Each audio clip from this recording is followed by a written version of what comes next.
अॼु जीअं त असां honourable model criminal trial court Dadu में मौजूदु आहियूं। तक़रीबन समूरी सिंध जी नज़र आहे हिन केस ते। मुंहिंजे वालिद साहब ॾाॾे चाचे खे बेदर्दी सां क़तल कयो वियो ऐं 7 साल हिकिड़ो वॾो अरसो आहे इंसाफ़ लाइ अचूं था पिया। केस में अलहमदिल्ला कुझु प्रोग्रेस थी आहे ऐं एविडेंस जेके रिकॉर्ड थींदा था पिया अचनि। इन में इहो आहे त अॼु IO जेको हुयो इन्वेस्टिगेशन ऑफिसर, उन्हनि खे नोटिसिस हुया त IO जंहिं एविडेंस कलेक्ट वग़ैरह कया आहिनि त उन्हनि खे जेको आहे सो कोर्ट घुरायो ऐं क्रॉस उन्हनि जी थी आहे।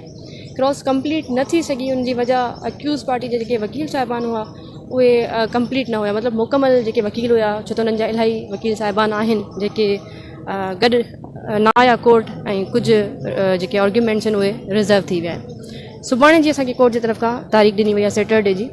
असां अचूं था पिया।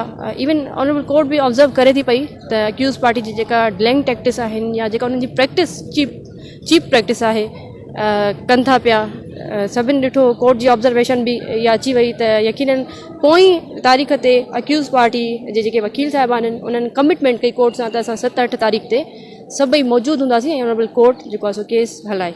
पर अॼु अनफॉर्चुनेटली इहो ई थियो त सभई वकील मौजूदु न हुया, जंहिंजे करे हालांकि असां आयासीं कोर्ट ऐं ऑनरेबल कोर्ट खे इहा ई रिक्वेस्ट कई त तव्हां भले शाम ताईं केस हलायो, छो त ज़ाहिर आहे एविडेंस त रिकॉर्ड थींदा पिया आहिनि, कोर्ट्स में प्रोग्रेस थींदी आहे, पर ईअं न थी सघियो ऐं सुभाणे जी तारीख़ मिली। पर पोइ बि असां बीठा आहियूं ऐं हिननि सरदारनि खे बि वाज़े करणु चाहियूं था त इंशाल्लाह बीठा रहंदासीं, आख़िरी दम ताईं विढ़ंदासीं ऐं कोर्ट ते यकीन आहे त इंशाल्लाह कोर्ट हक़ ऐं सच जो फ़ैसिलो कंदी।